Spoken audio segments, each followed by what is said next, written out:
Hello, everybody. Welcome back to the 90th Minute Podcast. We are your hosts, myself, Liam, Lucas, and Wazinho tonight. Rasta might join in later on. We shall see. If you are new to the 90th Minute, please make sure you do hit subscribe on YouTube. Like the video and comment down below as well. Get involved with the conversations we have today.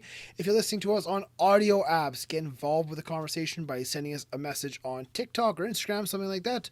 Also, give us a good rating and share the 90th Minute with your friends. Quickly say, if anyone is wondering why I'm like this, it's because my computer has issues. I can't use it, so this is my setup. I'm nice and comfortable in my bed and talking football. Yeah, that's what that is. I can't use what I usually do, so Yes. this is my last resort. Hey, Yes. At least I'm here, unlike the other two frauds. Yeah, Apparently Greg's out of town. Fucking fraud. But yes, welcome to yet another podcast here from the 90th Minute, the weekly podcast. But before we get into the football, Lucas, I have breaking news. Breaking news. The fantastic guys over at Manscaped, man, they have something new and exciting for you. If you are in the market for male grooming products, join over 2 million men and check out Manscaped because they have a brand new lawnmower, the Lawnmower 4.0. It's all new. It's all redesigned. Everything's better on it than the 3.0. 3.0 was fantastic, so I don't know how they make it any better. But let me give you a quick spiel and rundown of the new and exciting features the Lawnmower 4.0 has. So basically, it's available currently in the USA and Canada. So if you're in Europe right now, give it some time. It'll be available to you. Manscaped does offer international shipping, though, on all the other products. So Lawnmower 4.0. Here's the brand new details. So ceramic coated blades, skin safe technology, revolutionized by Manscaped. It's the best in the business for male grooming below the waist. Basically, they say it's as if Elon Musk has engineered this thing. We all know big old Elon, Dogecoin to the moon. Am I right, Lucas? Oh, let's not worry about it. But it has a brand new on and off switch with a travel capability. So if you're flying, if you're traveling, you know, the world could be coming out of the pandemic. Woz looks asleep, but that's okay. The world's coming out of the pandemic. You might be traveling. You can take your Manscaped with you. Keep yourself fresh on the go wherever you may be. It has the light, the fantastic light. That thing there, you can turn it on and off now. That way you're not blinded by the light if you're down there doing the trimming the weeds, all that good stuff. It has more customization. It's got different colors, Lucas. You can get different colors. The Lawnmower 4.0, absolutely incredible. New colors. The brand new Lawnmower 4.0 also comes with wireless charging. Brand new system for Manscaped. Uses electromagnetic induction, which can make your battery life longer. So you know what? Honestly, Manscaped is revolutionary. The Lawnmower 3.0 that we have, it's incredible. Best in male grooming. The 4.0, even better. They made it more travel abilities. Check out manscaped.com. And when you're going out to checkout and you have all your basket full of goodies, use code 90th. You get 20% off. You get free shipping. What's more to say? Football. That's what we're here for. That's why you're here. It's been a busy week across Europe. Some champions have been crowned. Some teams relegated. Some insane storylines and scores and breaking news and this, that, everything. We're going to cover it. We're going to get into it. Like, comment, get involved with the conversation. Lucas! Yes. Where are we starting? Question. Sorry, I just want to make a point here. There was a chance that I would not be on this podcast, but I didn't let that chance happen, right? I have been on every podcast I don't even know how many weeks now. Do you want Matt and Greg can't even have the audacity to fucking make it. You guys are frauds. I put my blood, sweat, and tears. You're laying in bed. How much work have you really put in? I'm still here. You could have sat at your desk and done this. Yeah, well, I like to be You comfortable. could have sat at your desk, very professional. Did your hair? Look at your hair. Look at your hair. Yeah, man. Look at your hair, You're you fucking fraud. I'm clean and presentable. Anyways, can we talk about football, please? The Premier League. I assume we're going to start there, Lucas. I was going to say that before I got interrupted.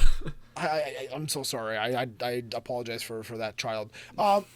Should we start the Premier League or should we start with the Champions League final? Because they both happened this week. Technically no, but yeah, we should start with Manchester City and Chelsea, who who both this midweek got to the Champions League final. We talked about it on our second channel, the Extra Time channel. Link will be in the description. And we also did live streams for how they both got there. Check us out, twitch.tv/the 90th minute official. Plug central. Not Cardinal official, but the 90th minute official. Yeah, but Chelsea versus Manchester City. It was not the best first half, but I enjoyed the game. I mean, second half I thought I enjoyed, but yeah, let's talk about it in general. It does end 2-1 Chelsea. Right at the very, very end, they scored to win it. It's an interesting game. Like I said, this is the preview of the Champions League final. However, both sides did rotate their squad. City more severely than Chelsea, but they did rotate slightly. There were some controversial moments, including Sergio Aguero and his Panenka penalty, which, if I'm Sergio Aguero, I don't want anyone to talk about ever again, but we're going to talk about because it's rather funny. I mean, Manchester City, big theme for them is that they don't score a lot of penalties. They miss quite a bit. Yeah, they better hope that final does not go to penalties. Yeah, but Raheem Sterling did score just before that. But there was also a point where Raheem Sterling actually had a pretty nasty challenge that I think I missed during the game. And he probably could have or should have gotten sent off for that. I didn't see the video of it, but I saw people posting pictures of him having his studs at someone's foot or leg. So I know it usually does look worse in like slow motion or still images. But dangerous play by Sterling and debatable in terms of should it have been a card or should it have been a straight red kind of thing. But he does stay on the pitch. There is no call. And like you said, right before halftime, 44th minute, he does score. It was a good play by Jesus. He found Aguero, poor touch. Sterling comes in, kind of steals it from Sergio Aguero, but he puts in the back of the net to put City 1-0 up. Right before halftime in injury time is when the Manchester City penalty is given. Billy Gilmore, the rotated Chelsea side, he does come into the lineup. He does give away a penalty going through the back of Gabriel Jesus. And like I said, Sergio Aguero steps up. He tries to Panenka, and Mr. Mendy goes, I got that. Don't worry. I'm just going to stand here and grab it. Second half, Chelsea came out of the gates a little bit better. They had more chances. They were pushing higher up the pitch. They're putting the pressure on Manchester City, and the pressure does pay off in the 63rd minute as Hakim Ziyech does score a goal. Good low strike, low into the bottom corner of the net. Could Ederson have done better? He did get a hand to it. Could he have been better? Maybe, but he probably saw it a bit late through the defenders. And then 92nd minute, Mr. Marcos Alonso, he wins it for the Blues at the Etihad. He scuffs the shot. It somehow goes over Ederson, but it goes in the back of the net. And that's all that Chelsea and Thomas Tuchel care about. Like I said, we did do a live stream for this one on Twitch, so we got our initial reactions. We also did a post-match review on Locker Room. If you've checked that app out on Apple products. But it was a good game. It was a good game. I enjoyed it. Timo Werner was all right. All right. Not great. All right. He was offside a couple times. There's not a lot we can take out of it, really. We can't really take the good or the bad from either side when we think about the Champions League final in less than a month's time, 3 weeks' time. But there is certain aspects that are interesting to look at. I thought it was a good game. The second half, obviously, I thought it was very exciting. The first half was quite boring. Yeah, a lot of people thought this would be kind of a preview of the Champions League final, what we might see potentially, but they were kind of slightly rotated sides, especially for Manchester City. I mean, they weren't playing the strongest 11. They had Bernardo Silva, Gundogan, Mahrez on the bench, key players, Zinchenko, I'm pretty sure. So, We weren't able to see a full 11 versus full 11, right? Clearly, which is kind of disappointing in a sense, but I can understand why Pep did that. But then again, this is Thomas Tuchel getting over Pep Guardiola for the second time this season. Yes, both times sides were slightly rotated, but still we're learning that Tuchel can play the chess match better than Guardiola right now. These are two of the best tactical managers in Europe right now, I would say. Probably. Maybe Hansi Flick's in that conversation. So, I mean, Thomas Tuchel's Chelsea's been brilliant since he's taken charge. I mean, They've probably been the second best team in England since he took over. No, I mean United, yes, are second league, but Tuchel has really put a stamp on that Very team. What they're good. going to be. what I was gonna say was, people were hyping this game as preview Champions League final. Yes, it was. I would rather focus this game on. This was an important match for Chelsea in terms of their top four hopes. I mean, it's a tight race right now for third and fourth in the Premier League. You got likes of Leicester, West Ham, Chelsea. You have Tottenham hanging around. But this is an impressive victory away against Manchester City. So, taking the Champions League aspect out of it, in terms of just Premier League and importance of the 3 points, massive result for Chelsea. Massive 3 points. Great performance, I thought. We won't talk about the final yet, but there are rumors that apparently it could be moved to Wembley. Oh, that's good. They were talking to Wembley. I know Aston Villa put their stadium forward as potential. I would love that old European Cup final back at Villa Park. It hasn't been a hot minute since that's happened. But I think if we move on from the City-Chelsea game, there's been a lot of important and good results in the Premier League this weekend, this match day fixture. Where do you want to go to next, Lucas? Oh, we might as well quickly talk about Liverpool, as that's the easiest thing to get through because Liverpool did get a 2-0 victory over Southampton.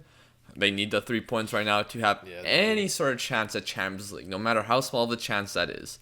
And a relatively decent performance. It wasn't Fraser perfect. Forster was good. Yeah, He Forster made a was couple good. big saves for Southampton. I thought Alisson was great as well. He made some important he was. saves.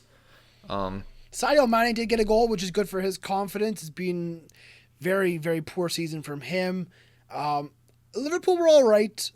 They gave away a lot of chance to Southampton. They weren't great at the back.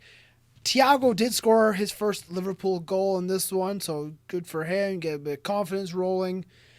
Ultimately, it was an all right display from Liverpool. They get the 3 points. They go away happy kind of thing. Yeah, I mean, Reece Williams starting in the back and a clean sheet still happened. I mean, that's nothing against Reece Williams. He's just not Premier League level right now. Yeah, he's too inexperienced. If we go through these Saturday fixtures quickly, I want to move to Leeds versus Tottenham Hotspur because Leeds get a 3-1 victory over Spurs. Of course, Tottenham Hotspur still without an official manager. And honestly, this club's a bit of a tire fire right now. I mean, they have Ryan Mason leading them as the manager, and he doesn't have much experience, to be honest. Keep Jose.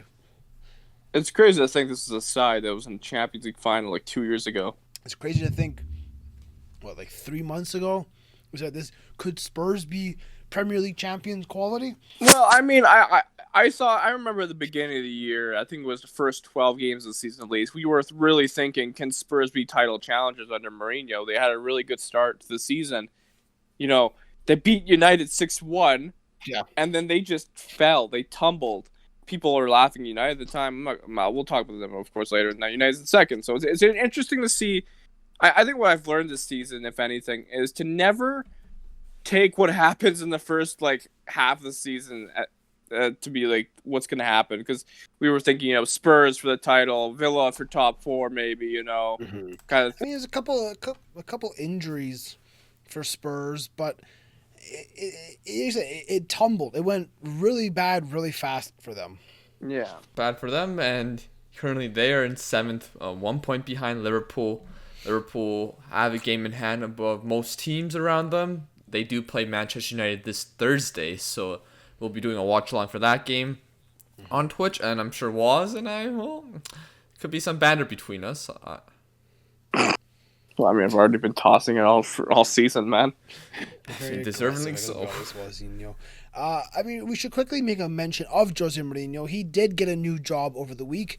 He is the brand new boss of Roma. He will be taking charge in the new season. Interesting to see how he will do over in Italy again. I mean, arguably his best ever spell was in Italy. I think this is a good move for Mourinho because he won't have that media pressure on him, that media scrutiny always. There's media in Italy, though. I think he will. I think, Roma is a massive club who deserves better, and B, it's Jose Mourinho. The cameras follow him. Roma right now is the right size for Mourinho, considering how poor Mourinho. I mean, Mourinho has not won a league title in maybe 6, 7-ish years. No, like 6 years now, 5. That's been that long, damn. It feels like it's been a while since he Been won since still the like- Chelsea days. I still Well, like Jose. I like still a think he's a league good title. coach. I mean, he won the Europa League. He won the FA Cup. Not FA Cup. He won Carabao Cup with United. But like I'm saying, I think he's not really at that level anymore where he can take on like a top Premier League team anymore. Where going to a team like Roma suits him better right now to kind of maybe rebuild his career. I think at the Premier League clubs like Spurs and things like that, you need to get the players you want in order to succeed for long periods. He didn't always get the players he wanted. Granted, he also is at fault a lot, and maybe the English media can cause you to do that. I know in Italy the media can be pretty brutal. I know that you need to have a thick skin, especially in Rome, who the fans. Well, Go the nuts thing about is, the club. sorry, Lucas. This is not his first tour of Italy, right? So he's used to it. Well, lots has extent. changed in Serie A in the last 11 years. I love the year that as he comes back, Inter are now reigning champions. It was a sign in the stars. I think it'll be interesting to see how he does. I think I agree with what you said, Wazzy, that Roma may be the better size of club for him. Not saying that Roma's a small team by any means, but he has a job at hand at Roma to get Roma back into a top 4 side, maybe something in Europe. He's got to get the right players in. I'm looking forward to it. I hope he does well. I do like Jose. I always wish him the best, of course. But quickly, if I was to run down the rest of the Saturday results, Crystal Palace 2-0 over Sheffield United. Who really cares about that? Leicester City, they dropped points to Newcastle. I was going to say Friday, Newcastle 4-2 over Leicester City. I don't think many people predicted this scoreline. Newcastle has been in sensational form in the past month or so. Greg, who's usually on the podcast, he is a Fulham fan, and he curses every time that we say the word Newcastle. They have been in great form, and Fulham have been crap.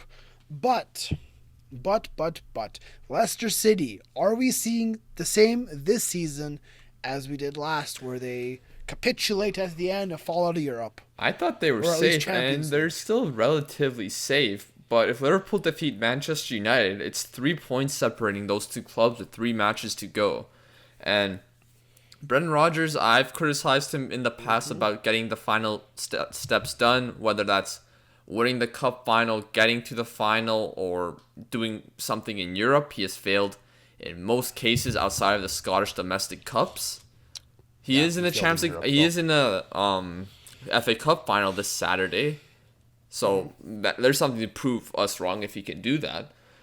But if they don't get top 4 this season, then it's not a Questions have disaster, to but be it'll be asked. very disappointing for Leicester City. Questions have to be asked if they yet again fall out of the top 4. I mean, I don't think questions need to be asked, though. you have to ask why.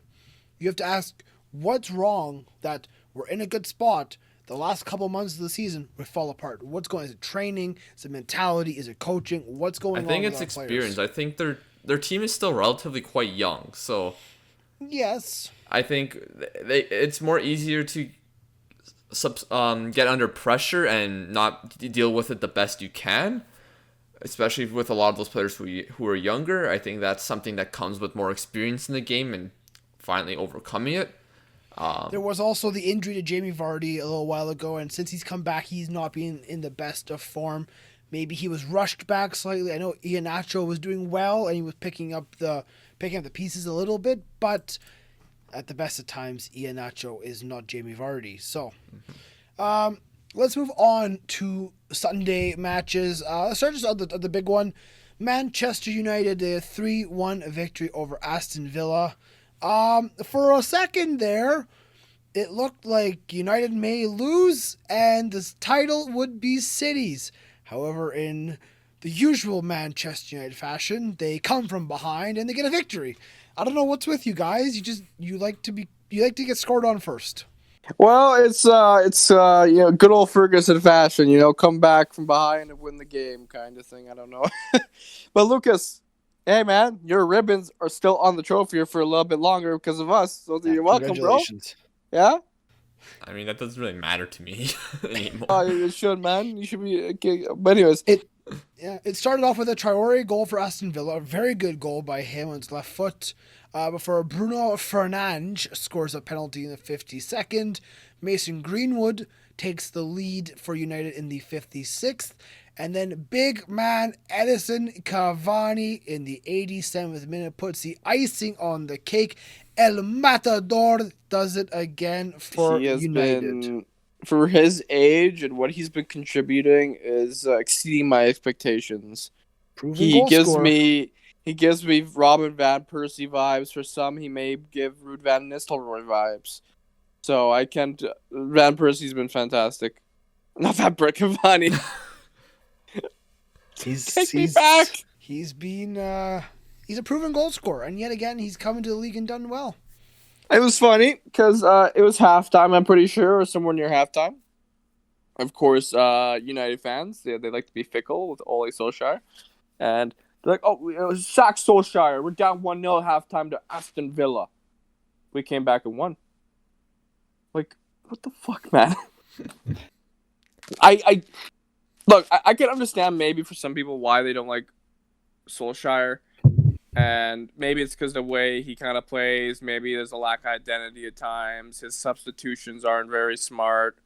But then again, he does have I think the best winning percentage of any United manager since Ferguson left. So Moyes, Van Gaal, Mourinho, they all came through. Solskjaer comes, and he gets into a good groove of things. He's winning games. He's second in the league. Yes, he doesn't have a trophy yet. It's coming, potentially, yes. But I just think Solskjaer, he does deserve a little bit more respect on his name. I saw a Twitter poll of who is the best Manchester United manager since Ferguson, and I think a lot of people. I think the poll. I think 48% chose Ole. So is he the best? I mean, Mourinho had a good spell. I mean, he got you the Europa League. Moyes was bad. Van Gaal was terrible. Van Gaal got us the FA Cup, but with Solskjaer now, this is actually the first time we've gone back into back-to-back Champions League spots since Ferguson left, which is kind of shocking. I think a lot will come down to how United are next season. Do you challenge for the Premier League, or do you finish again second? I think we're definitely going to try to be contending for that title. It depends on who we sign. It's like for me, I have seen the progress under Ole. I've seen the players develop well. Luke Shaw, Harry Maguire, they've improved. Fred, McTominay, Rashford, Greenwood, they've all come through and done well. It's just the consistency. Can United keep up with the likes of Chelsea, City, maybe Liverpool next season, right? That's the thing. Can we keep up with them? Because, Tuchel's turned around Chelsea like clockwork, man. Yeah. I would like to see more respect under Solskjaer's name. And one of the reasons why he doesn't have respect is because he doesn't have a trophy yet. Yeah. Because I get it. He doesn't have a trophy, but then again, Liverpool were fantastic the past 2 years. Man City are always dominating. Mm-hmm. United really haven't had a squad that could... Ole could be lifting the Europa League here in a matter of weeks, so we'll see what happens with that one. Okay, one more thing I just wanted to mention. I don't like the fact that some people are discrediting Ole's season getting second place this year because, Liverpool have been poor. Arsenal and other teams have been poor, so United are, in second place. That's why. So we're in second place, but you're going to discredit it because the other teams are poor. That kind of... I mean, that kind of reminds me of last season when people were discrediting Liverpool the title because everyone was 100%. poor. You know how I feel, Lucas, right? It's ridiculous. I mean, you can't play against the Man City team of 3 years ago. You're playing against the City team of today. You're playing against the Liverpool team of today. You can't affect what the other team's going to do. Just go out there each week and beat who's in front of you. And that United have done that for the most part. And the teams we have played for the top four, they've been good teams. Man City, Leicester, Chelsea. There's been a lot of good teams this year, I think. A lot of competitiveness. If you beat Liverpool on Thursday, which I hope you don't, you'd be 7 points behind City with 3 games left. Come on, Wozinho. Do you feel Come like on, this was a Wozinho. missed opportunity this season for Manchester United? Do you think? It's not done yet, Lucas. The blue ribbons are not on it. It's not done yet. Well, yes, because, City had the start they had, and then we slipped up. We lost to Sheffield United. But I think when we have losses like that, that kind of shouts to us that we're not ready to win the Premier League, right? The opportunity was there, but if you're going to take losses like that and draw the likes of Leeds 0-0 and have hiccups like that, you're not ready to be Premier League winners. Who does City have to play left? Could there be a small chance United go on an undefeated run to the end of the season? Well, they're gonna have to play a lot of football in a short amount of time to do so. That do. too, and They do. there's one issue. Harry Maguire is injured. We don't know Is how he? long. It was seen he had apparently had a boot on after the game. I know a lot of people gave him shit, but he's probably been our best defender. The remaining 3 matches for Manchester City are against Newcastle. You never know. Brighton, and Everton. You never know. Brighton You never and Newcastle know, are on the same Wozinho. level, and you're saying, Newcastle's in good form right now, though. Brighton Newcastle aren't are in the worst ballers. form in the world. Newcastle and Jeff Hendrick are ballers, okay? Don't Fuck even off. try me. Don't even quote me try on that. Do you want to go talk about Everton West Ham? Let's go. Yeah. Of course, Everton, they get a big victory over West Ham, which almost for the guarantees Hammers. that West Ham will not be getting Champions League this season. Very Up the difficult. Hammers. Everton, of course, still fighting for a Europa League spot. They still have a game in hand over the likes of Spurs, so they could still hop into even 6th place. Depending on Everton Liverpool sitting on result. 34 matches played, 55 points. Spurs ahead of them, 35, like you said, on 56. Liverpool on 34 on 57. West Ham, they are on 58. So, like you said, West Ham, Champions League, don't think it's going to happen. Can West Ham hold on to a Europa League spot? That's huge for them. That's really, really good for West Ham. Yeah. I wasn't able to watch this match either, so But did you see who scored, Lucas? Dominic Big. Calvert-Lewin. Dominic. Did you hear the what he said Ballon after the d'Or game? man. I did not. What did he say? He was mad. Well, he was big mad. Well, he wasn't mad, but he said that he heard Allen got the man of the match for the game, and he wasn't sure how he managed that over him. And then when he was asked on playing well against London teams, he said, I feel free down here. Get off the train, smell the air. Quite nice. I enjoy playing here. There you go. I didn't know London Big air man was that Dom. nice. I heard quite the opposite. Oh, it's great. It's great. You just breathe in that exhaust fumes. You have a good time. Okay, it gives it an extra step. Interesting that Carlo Ancelotti thinks Dominic Calvert-Lewin could play a big part in England at the Euros. He thinks he could be very influential for them. I don't see why not. He offers something different. The 26-man squad going to the Euros now definitely maybe opens up a spot for Dom. I love that man. Ballon d'Or for him. But let's go talk about Arsenal. Yes. Arsenal get a big victory, 3-1. It does mean West Bromwich Albion join Sheffield United in relegation. So sad. And for the first time ever, Lucas, Big Sam has been relegated from the Premier League. Yeah, he wasn't too happy That's about sad. being asked It's about that sad. after the game. Sad days, man. Yeah, but West Brom will be going down. Scored. Even Willian. Willian Jesus. scored? Willian scored 90th minute. Also, it was a great goal by Nicolas Pepe. Got onto his left boot, had an absolute rocket. Mm-hmm. It was a great hit. Smith Rowe could see him getting on the score sheet as well. But it's the end of the road for West Brom. Fulham technically still alive. Not by much. They're holding on by the absolute skin of their teeth. They could be relegated tomorrow if they lose to Burnley. Greg, I'm so sorry you're going down. Yes. The bottom 3 is the bottom 3. Burnley, I hate you. You have the worst style of football, but I also love you because you're bloody Burnley.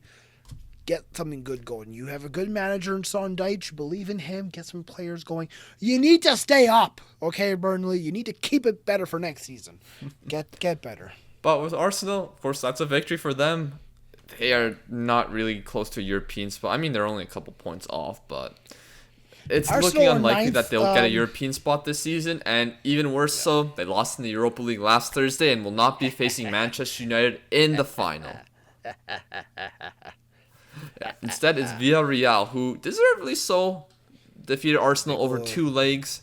Good evening from Unai Emery. Good evening. Are you going to sleep? This big man's going to bed. I am very tired today, so What have you done? You've laid in bed all day. I helped my friend move, so there's a lot of lifting, and I didn't get a lot of sleep last night, so don't. Well, fuck off. The sob stories of Wozinho. There was one other match we should mention before we wrap up Premier League. Wolverhampton Wanderers 2-1 over Brighton and Hove Albion. Yeah. Good result for Wolves. There was a couple red cards in this game. Lewis Dunk got a straight red and Neil Mopai got a straight red. So bad day at the office for Brighton. But Adama, Mr. Adama, he did score. So the world is back to good. So that's okay. All right, let's move on then, Liam. Where should we go, sir? Did you want to talk about the championship? We should. I didn't even think about the championship, but we should. Well, it's been confirmed who is up and who is down. Honestly, it was more entertaining, I think, at the bottom of the table than the top, but the top is important too. Lucas, talk about the top of the table first.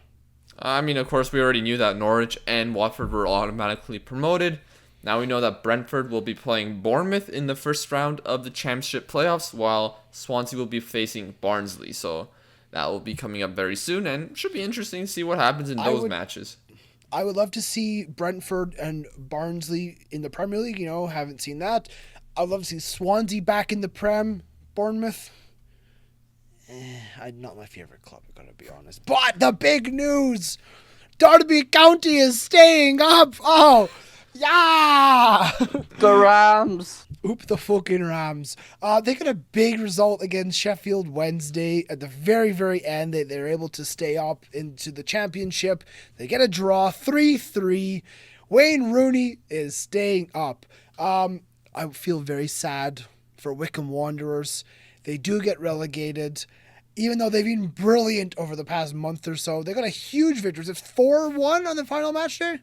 Or 3-1. What was it, Lucas? It was 3-0. 3-0. It was, honestly, I feel bad for them, but we do not see Akinfenwa in the Prem. We don't even see him in the Championship next year. Sad, sad days.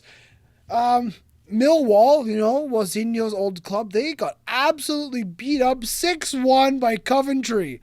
Ah, you fucking frauds. No row, no party. I'm looking forward to seeing Watford back in the Prem, the cycling goalkeeper away at Anfield, things we'd love to see. Who's getting promoted? Who's winning the playoffs? Predictions. Barnsley. Wow. No. Bold. No. What's the variety? Safe choice would be Bournemouth, but I'm going to go Brentford. Brentford seems like the more safe choice. Bournemouth have the experience of getting there, going up to the Prem kind of thing. But I'm going to go Brentford. I think because they were so close last year, this is their time now. I was going to say Brentford as well. I think they're probably the better team. They have the better goal scorer out of the teams too. I don't think if Barnsley get promoted, I think they're going to do terrible next season. They're going to die. But we'll see. Swansea, we can go back to Wales, man. Ooh. Oh, everyone loves a good Wales away day. But should we go to Germany, where there's new crowned champions, or shall we go to Serie A? Well, which one do you want to go? I want to go to Germany. Okay, we'll talk about the Bundesliga quickly. There's a champion. Bayern Munich, 9 in a row. Congratulations. Yay. Robert Lewandowski doing his thing yet again. I think there's more hype for Lewandowski to break Gerdmer's record than the fucking Bundesliga championship. Yeah. even the Bayern players after the game, I don't know if anyone saw after the game when they were giving away the presentation. I think it was Pavard was just sitting there on his phone. He's like, yeah, whatever, I don't care. So Bayern Munich win their 9th in a row. They win 6-0 on the night over Borussia Mönchengladbach. Kind of a joke scoreline, because Gladbach's not a terrible team. They are 7th in the league. I know there's always, the Bundesliga is Farmers League. Well, it's just Bayern Munich are very good. Very, very good.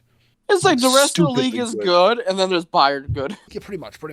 I mean, But Lewandowski does score a hat trick, like Wozzy was saying. He creeps and creeps ever closer to that goal scoring record.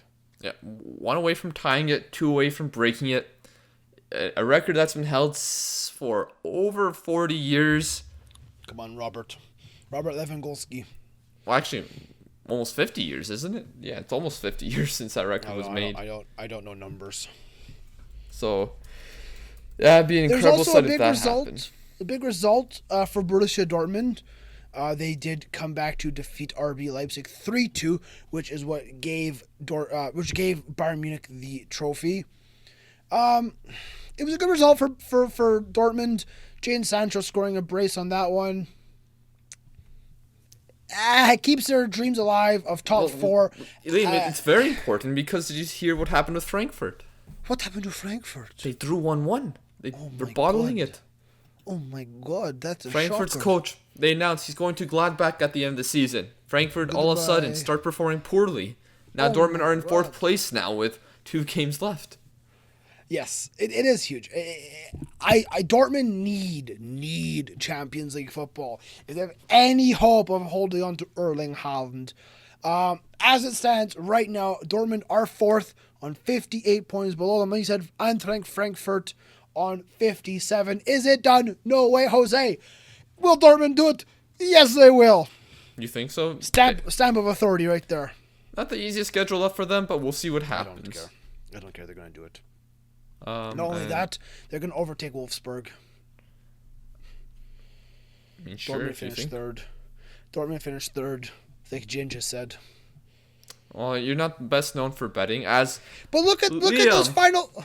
Yeah. What do you want, big man? Look at those past 5 results. Dortmund 5 out of 5 wins. Yeah, they've been winning. Wolfsburg 3 losses. Disgusting. But Liam, I think we can end this Bundesliga conversation since you said that Dortmund are going to finish third. Your predictions sometimes are very good. Sometimes maybe good, sometimes maybe shit. Because last week it was confirmed that Inter Milan won Serie A. Italia. Yeah, congratulations, Inter Milan.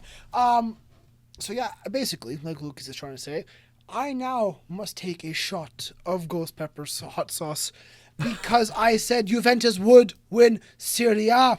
They did not win Serie A. And let me go on a bit of a discussion here because I'm not mad at Inter Milan.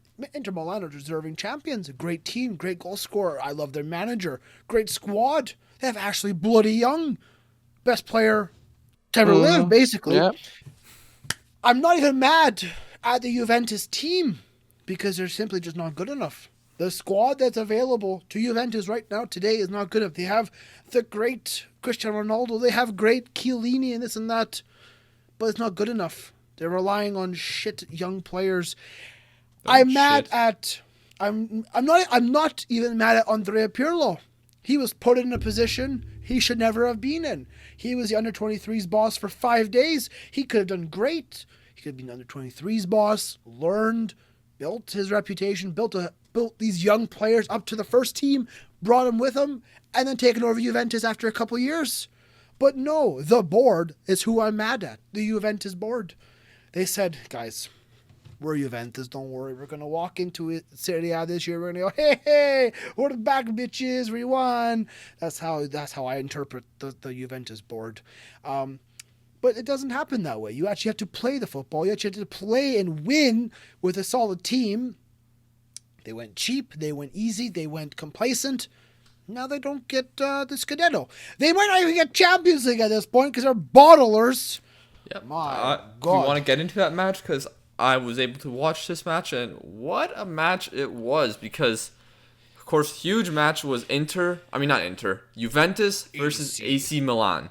Huge implications for the top 4 spots. Of course, Atalanta, they won earlier in the day, 5-2 over Parma, I believe. And then also Napoli, they defeated Spezia, I believe it was. Yes, 4-1, I think. And, yes, it was. And that meant that the winner of this match would be in the Champions League spot at the end of the match day with a couple match days left. And while watching this match, there was a clear winner of this one. Juventus were crap. Yeah. Really in the bad. first half, before any of the goals happened, Juventus couldn't string 2 passes together. They misplaced like 10, 15 passes, and it was so horrible to watch. Like AC Milan were playing AC Milan were playing better, playing some nice stuff at times, but they were also misplacing passes, but not even close to the extent of Juventus. And it was just brutal. And then, of course, we did see the first goal of the match. A penalty, not a penalty, that was later. But Brahim Diaz, who looked pretty good in this match, he got the ball after Cheslea punched it from a free kick. He was a bit out of his goal, but Brahim Diaz, he puts it in the top right corner over, I think, Chiellini's head. 1-0 AC Milan. Things are looking good. Now in the second half, Juventus get a few chances, but nothing to beat Donnarumma, and they concede a penalty. Hits Chiellini's arm. Ref points to the spot after checking VAR. And Frank Kessie steps up. Yes. Frank. And he takes about 2 hours to take this penalty, and it's saved. It's okay. It's okay, Captain Frank. It's all right. Because Rebic was here. Rebic was there. You're right. And what a goal he scored from 25 yards out, giving AC Milan a 2-0 lead. Tomori, the former Chelsea player, well, he's on loan there, who could be signed permanently, he scores the third from a great header off a corner kick, giving AC Milan a 3-0 victory and the Champions League spots for right now. And the head-to-head advantage over Juventus. Absolute shambles by Juventus. Now, the Juventus starting 11 is simply not good enough to be challenging for Serie A, let alone even to play Champions League spot. It's a joke. They took this season, they were complacent, they took it too easy. The blame should be solely on the Juventus board. Not bringing the right players, not bringing the right manager. They are at fault and at blame for this. And the club that wanted the Super League might not even be in the Champions League next year. Yeah. How many goals does Ronaldo have this season? 27. So there you go. He's actually had a really good season. And it's not enough because there's one man carrying this club at this point. I mean, there's a few players that have been playing well for Juventus, but lots of other players have not been good at all. And it makes Sarri's achievement last season look pretty good. You gotta look on the bench here. You have Arturo, Ramsey, Dybala, Bonucci, Demiral. Those are guys that should be doing a lot better than what they are. I mean, Dybala's the big one. The huge name. You know, he was talking about going to United for $100 million. He's on the bench. He's doing nothing. You know, what's his career after the season? Where's his career going to go? Well, it's up to whoever is in charge next season, I guess. But let's just quickly move on to that. I do want to give some fun facts about Atalanta. Give me some fun facts. So here's some fun Atalanta facts. After this weekend, Atalanta have now scored over 100 goals in all competitions for the third season in a row. We love me some Atalanta, don't we? And from Invictus account on Twitter, Luis Muriel, who's a striker for Atalanta, he now has 21 goals and 9 assists in Serie A in only 1,324 minutes. I do like which him. means that's a goal every 63 minutes and a goal involvement every 44 minutes. Damn. It's very I feel impressive. Like not enough people are talking about him. He's a great player, but maybe he's doing so great because he's coming off the bench. Maybe. I mean, I think Atalanta deserves a lot more credit, a lot more praise than what they do get. They are a fantastic goal-scoring club. They've had a good season yet again. I mean, their manager deserves a lot of praise for what he's been able to accomplish and create at Atalanta since taking over. But I think it's a good time to move on to La Liga. La Liga, sí, senor. More bottle jobs in this league. Basically, like I said in the live stream that we did. Oh, Mallorca. There are 3 teams in the La Liga title race right now. None of them want to win La Liga. It's that simple. Real Madrid, Barcelona, Atletico Madrid. All 3 teams are touching distance of that trophy. They go, no, I'm okay. Yeah, of course they obviously do want to win it, but how the results are going there. Like it. Because we saw Barcelona versus Atletico Madrid. That ended 0-0. I thought Atletico Madrid played pretty well in this match. Good job. I was kind of paying half attention because I was also uploading a video at the same time. But Atletico Madrid had quite a few good chances. And Barcelona, they had 2 or 3 good chances towards the end. Messi missed a chance and Ousmane Dembele missed a free header. The game ended 0-0, which gave an opportunity for Real Madrid to go on top of the table against Sevilla. Go ahead, Real Madrid, do it. Go win the title. Come on, La Decima. It started pretty well. They scored a goal, but it was disallowed due to VAR, and VAR would be a huge conversation later on in this match. But Real Madrid, they didn't really start the game positionally wise that great in my opinion. I thought Sevilla were pushing them back quite a bit, and Sevilla was adding a lot of pressure towards them, and they got the first goal with a goal from Fernando after a free kick, which was nicely played, got nodded down, and Fernando just slotted past Courtois, 1-0. Very good for Sevilla, but Real Madrid, they find themselves back into the game after Marco Asensio scored a goal. A little bit after Vinicius having the funniest shot I've seen in history. After he tries to shoot it, he shoots it off his own leg and out. Yeah, good job. That's what 100 million gets you nowadays. Then the controversy happened. Sevilla have a corner kick. Corner kick is cleared. Soon after, Real Madrid, they go on a breakaway. Benzema is taken down in the box by the goalkeeper, but the ref has to go check VAR. I was thinking at this time that VAR was checking the penalty on Benzema, but they were checking something on the corner kick instead. I'm like, okay, so it looks like Eder Militao pushes Fernando, and they're giving a penalty for that. What I didn't realize 2 hours after the match is that it was for a handball. It apparently really? hit Eder Militao's hand in the corner kick. And people were going nuts on social media. Zidane was mad after the game, but we'll get into that in a second. But, of course, Rakitic steps up, the former Barcelona player, makes it 2-1 for Sevilla.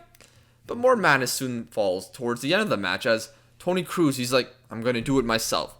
He takes a shot from distance, goes off Eden Hazard and into the back of the net. It smacks off the Hazard Bunda. We all know this man is the Bunda. You get it? You could be again. Might as well put a fucking hazard sign on the boot. Wah, wah, wah, wah. Casemiro did have a chance though at the end, just missed the net, but it ends 2-2. Zidane and Toni Kroos go to the referee at the end of the game. Not happy. Zidane complains about consistency with VAR and the handball rule. I guess you could say he was cruising to the referee. Matt was here. Thank God Matt was here. No, he's so angry, isn't he? We have a good time. Matt, I'd be like, you get me the fuck out of here. The connection in lag. Fucking fraud if you're listening to this, you Kim, you're not listening to this shit. He doesn't even watch the 90 minutes. Anyways, let's talk about La Liga table for un momento, por favor. Atletico Madrid, top of the table on 77 points. Real Madrid and Barcelona are tied second and third, respectively, on 75 points. Somebody win the title, for God's sake. Just be a tiny bit consistent, and it's yours. Yeah. Wozzy needs somebody. Someone like you! But yeah, there's going to be midweek games this week. We'll see what happens in the weekend, but still a lot to be written in this La Liga title season, that's for sure. Big up Sevilla, go on with it. Big up fucking Mallorca. Mallorca, baby. That's my Spanish team name, Mallorca. Why? May I ask why? Because I like the look of their badge, and I like where they're located. Beautiful city. Go on Google Images. You search up Mallorca, fucking beautiful. 3. If you ever watched that little video about what's his name, Neil Warnock, where he rips into the dressing room and he tells his players to next week, you're gonna go fuck up to fucking Mallorca. And I'm like, I don't know why that stuck with me. So have you ever seen the clip of Jamie Vardy when he's at Fleetwood Town after the season? Goes, are you gonna be here next season at Fleetwood Town? He goes, no, I'm gonna sign for Mallorca and party. Going my next career mode on Twitch, Let's Mallorca. Twitch.tv/itswoz. We're gonna do it, boys. Let's go to France, cause yes, yeah, big jump weekend in France. Burak. Burak. Yes, because it was the Anyways.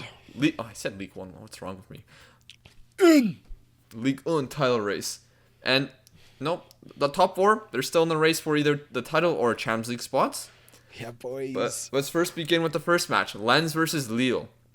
This is a derby in France between the two sides. Burak. And there was some heat before this match because Kakuta from Lens said that he would prefer PSG to win the title, which, I mean, that makes sense, right? It does make sense. Yes. But Burak, he took that personally. What happened, Lucas? Why did Burak take it personally? Well, he said, in terms of respect, Kakuta should have kept that to himself, especially since they lost to PSG just last week. I have nothing more to say. Well, he did have more to say on the pitch because Burak scores a penalty in the 4th minute. Burak scores a banger from 30 yards out with his weak foot from in the 40th minute. And Lens, they were no match for Lille today as they lost, well, on Friday, as they lost 3-0 thanks to another goal by Jonathan David. Lens. Oh, Canada. Lens, they played very aggressive in the first half. They got they are constantly fouling, yellow card after yellow card. Players sent off in the 35th minute, which might have been a bit harsh, but it is what it is. No discipline. No. And that gave Lille the advantage. PSG would have to focus on, PSG would have to win. PSG, go win the game. Just go win your game, and you're okay. But before that game, the Champions League fight, Lyon won 4-1 over Lorient, and Monaco won 1-0. So Yes. nothing changes there. But PSG, which happened a handful of hours ago as we're recording, they were playing Rennes. And I missed the first 20 minutes. Apparently there were some chances from PSG, but that's all good because when I was watching, Rennes was the better side. They were creating the better chances. Doku was having a masterclass of a game. Jeremy Doku. But you'd think that they would score first, but no, it was PSG. PSG get a penalty. Right before halftime. Right before halftime, a Rennes player kind of misses the ball and has his studs hit Kurzawa's shin, and it's a penalty. Neymar, he takes a penalty, takes a long time. It's almost saved, but it goes in. 1-0 PSG. I mean, they would take that, but they wouldn't be playing well because in the 70th minute, Rennes got a corner kick, and it was Girassi. I'm not sure if I'm pronouncing that name correctly, but he leaped up in the air so high, banged the header, 1-1, scenes in the stadium. We love to see it. And the PSG meltdown continued, Liam. We saw a red card on Wednesday. Or was it Fucking Tuesday? babies. Tuesday. Yes, Tuesday. And we saw another red card today as Doku was getting by on a counterattack on the left side of the pitch. And then He's quick. Kimpembe is like, nah, man, I'm going to end your career. And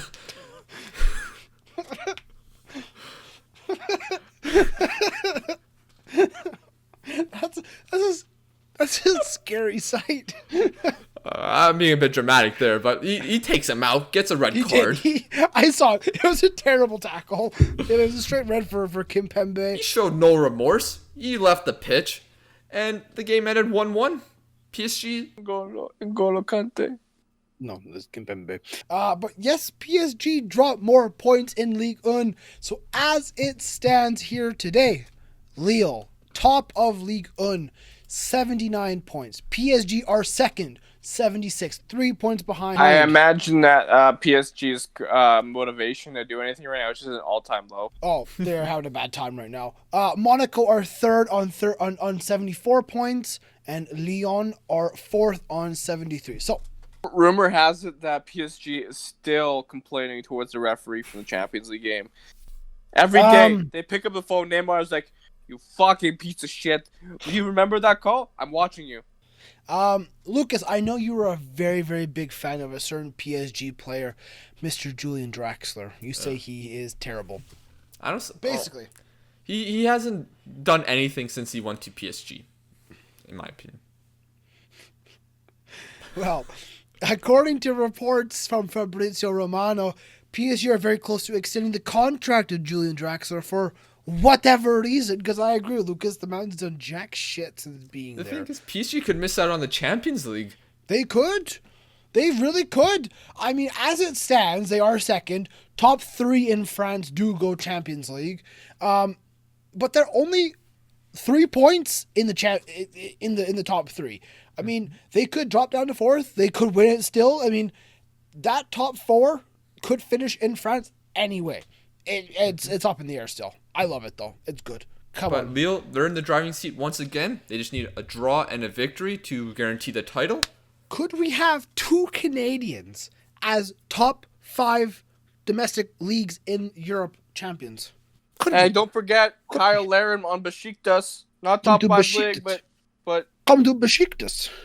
Hey man, Canadians are starting to win trophies. Yeah. Eh?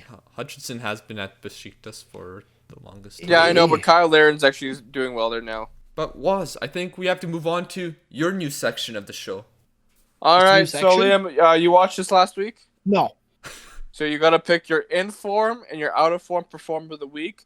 Now, this can be anything related, honestly. It doesn't have to be football related. It's just something you find that could be kind of, it's like, for example, you could view the Jake Paul fight as the out-of-form performer of the week because it's just fucking stupid. Gotcha. Got your hat. Or, in-form. It could be anything, Well, I think my in-form is very easy. Newcastle, the Toon, they are in great form right now. And you know what? My out of form is also very easily. PSG and their crybabies, they are out of form. There you go, done, easy. I got mine. Well, I don't really know what to say for my in-form performer of the week. Captain Connor. Well, Connor McDavid of the Edmonton Oilers, I would probably go with that one. I mean, that's hockey related. But Alphonso Davies, he sent Connor McDavid a tweet saying, "Congratulations to the GOAT for 100 points." Yes. But my out-of-form performer of the week, I'm pretty sure it was this week. The slimy bastard that is. Avram Glazer. Yeah. Fuck you. That's all I'm going to say. The reporter tried to get a question out of him. The guy wouldn't even give her a fucking moment.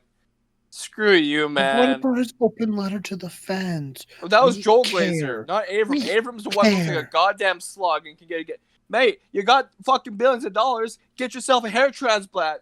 You look like a fucking slug. Just get a haircut. Oh, just get a new head. The head.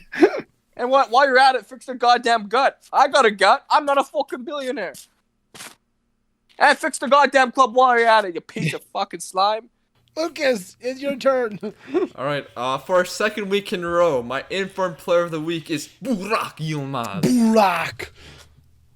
And, I mean, deservedly so. Pretty much carrying Lille right now. If he continues to perform like this, he's going to get this every week from me. Who's your out of form? Out of form, it has to be Arsenal. They just won 3-1. No. What are you saying? Everything with the club. Yes. Everything how they're doing in Europe. Out of the Europa League. No chance for European football pretty much. Yes. Unless they get a miracle. Everything is going wrong for them. The future is bleak for them. I'm not sure what's going to happen with them. What's Mikel Arteta's future? I don't know. What's the squad's future? I don't know. But right now, despite getting a win against West Brom, they're my out-of-form team or something. I'd like to give a special shout-out out of form to Juventus. You're fucking shit. Anyways. What happened with Celtic? It's question time. What about Celtic? What did Celtic do? We don't talk about them. The only thing of note that Celtic did recently is we canceled the loan for Shane Duffy. He has gone back to Brighton. That's the only thing that we've done. YouTube questions. We only have one, but if you do have any, comment them down below. We'll try our best to answer them. But this is more of a personal question because what was your favorite memory as a child while playing football? So from the ages of 6 to 16. Oh wow. Oh fuck. That's tough to say. I don't have many good memories. All my teams were shit. I've got a couple. I think the first one that comes to mind, Wazzy will like this one. School football. Well, the thing is, I was like 17 at the time, right? So I guess there's right above 16, right? No, you can say like to 18, pretty much. Okay. So for me, one of the that comes to my mind is school football. We played an away game, and first half it was really windy. So one team had a definite advantage. So first half, I believe I scored 4 goals in the first half. We were 4-0 up at halftime, having a great time. The boys were having a good time. Second half, it becomes I think it was 4-4. So, it's bad. It's a bad time. We're like, oh, we've blown this. I think I score a fifth goal to put us 5-4 up, and then I go full Jose Mourinho. I go to a 5-4-1 because I was captain at the time. I was okay, you're going left back, and everyone park the bus. Nothing gets past you. Everyone sits there. But yes, we ended up winning 5-4. I that one comes to my mind. Other than that, I mean, there's been some good derbies. I'm going to use very loosely against like rival teams that we've had. I think I've had some okay matches. Lucas, what about you?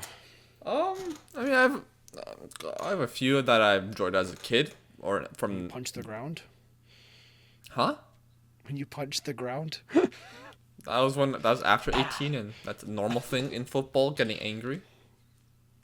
I but get angry a lot. Don't you worry. I could talk about my first ever goal, but that's one of my favorite memories. Where it was my second game ever playing football with a team. I didn't start playing football with a team until I was like 8, which is pretty late compared to most people.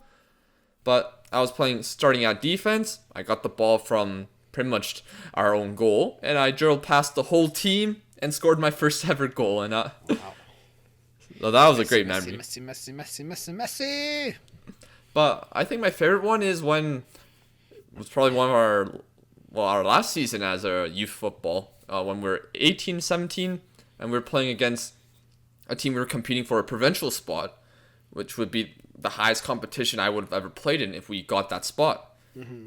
This team was the favorites from the beginning of the season. They weren't in our league last season, but they decided to form a team with them. We had players try out for our team. Yeah, it was a team with me and you. Which game? Against who? West Warriors. Okay, keep going. Oh, okay, I remember. Yeah, okay. Yes. Yeah. Matt was also on this team too, but he was on vacation for this game I'm talking about. But on this team we were competing with, there's some players that tried out for our team, but then a coach from a different team said, no, don't go to them. They're not good enough. Go to this team. So we played them. We lost to them earlier in the season, but then we played them again, and we won. We worked harder than them. They might have had more quality than us, but we worked harder than them. And I scored a goal. I was a bit on a rut. I'm not a striker or anything, but I haven't scored too much that season. And I received the ball, and one-on-one with the keeper, I striked it home, and I was just celebrating, I was just so happy, such a relief. And we go above them in the table with 2 games left. And we guarantee our provincial spot in the next game against a team who were very angry. They got red card. Yeah, it was a big fight. But yeah, that was one of my favorite I remember that game. It was a good game. I remember that one. Wozinho, baby. Well, I mean, I guess I have 2 moments maybe. I'll start off with my earliest memory. It was, I think, the first goal I ever scored in indoor football. And it was back when Liam, you're on my team actually, and Greg, this is where we're very young lads, and we had the fucking mini net team. So, and I remember I scored my first goal on Yanni. My dad was the coach at the time, and he saw me score. This fucker, he saw me score. He was the coach, so he got off the bench. He came up and fucking lifted me up because I scored. He lifted me up like he won the World Cup and said I was his son. He's so proud. It was great. It was a great time. I was like 8 or 9 at the time. And then I think my best moment was probably when the last year I played with Lucas in U18s, and we won gold. It was not the most prestigious gold medal because we were not in a very high tier or division, but for me it was my first gold medal, and to win it with my friends was great. I remember the final game. We won like 6-4, I can't remember. And one of our friends, Michael, he produces the music you hear at the beginning of the podcast. Mm-hmm. This man, it's one of the best free kicks I've ever seen from like 34 yards out. And I'm like, holy shit, we're going to win the goal. And then, of course, playing with you guys in high school was quite fun. Mm-hmm. I almost did score as a center back. I can't remember until fucking this kid who was like 6'5". The ball's going in the net. There's no goalie. It's going in the net. But this guy is so tall. He's like per Mertesacker height, so he just jumps and heads it out. I'm like, you just ruined my moment, man. Yeah, there's been some interesting moments for us all. It was a good question, so thank you for that question. Make sure you do comment any questions you may have. But are we going to wrap up this podcast? Yes. Yeah, I mean, hey, I haven't been on one of these for a long time, so it's good to be back. I hope you guys have enjoyed watching and listening to the 90th Minute Podcast here. If you're on YouTube, make sure you do subscribe to the channel. If you are new, leave a like and comment down below, like I said. If you're checking us out on an audio app, make sure to leave a good review and share with your friends. Check us out on Instagram, TikTok. You can check us out on Locker Room as well as Twitch. We're on all different platforms. Links are down in the description. Before we wrap it up, once again, thank you to Manscaped for sponsoring the 90th Minute. Check out manscaped.com. Use code 90th at checkout for 20% off your order plus free shipping. Brand new Lawnmower 4.0 is out, available to North American market. So check that out. Get your products for male below the waist grooming. But from the three of us here tonight, and Greg and Maddie, thank you for checking out the 90th Minute. Thank you for tuning in and watching and listening. It's been yet another week in the beautiful game, and we will see you next time. Bye. Take care.